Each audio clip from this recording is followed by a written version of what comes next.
పరిశుద్ధుడైన దేవుడి దగ్గర పాపాత్ముడైన మనిషి జీవించలేడు. పరిశుద్ధుడైన దేవుడి దగ్గర పాపములు చేసేవాడు నిలబడలేడు.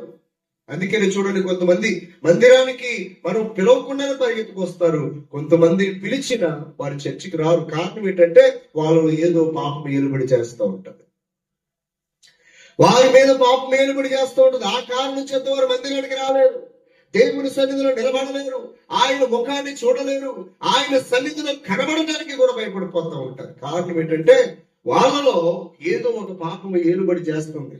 మనుషులు సిగ్గుపడతారని కదా, అలాగైతే సెట్లు ఇప్పేసి తిరుగుతూ ఉన్నారు రోడ్ల మీద పొరకొక్క కుర్రోళ్ళు. సిగ్గు అక్కడ ఉండదా? చర్చికి రాబోతులకి ఎందుకు సిగ్గు? బ్రాహ్మణి షాపుల దగ్గర ఉన్నప్పుడు సిగ్గు కనపడదు, చర్చికి వచ్చేటప్పుడు సిగ్గు, సిగరెట్లు పాల్పరాగులు తినేటప్పుడు సిగ్గు కనపడదు. దేవుని వాక్యం సెలవిస్తుంది, సిగ్గుతో కాదు రాకపోవడం. ఎవరో ఏదో అనుకుంటారని కాదు, వాళ్ళలో పాపం ఏలుబడి చేస్తుంది.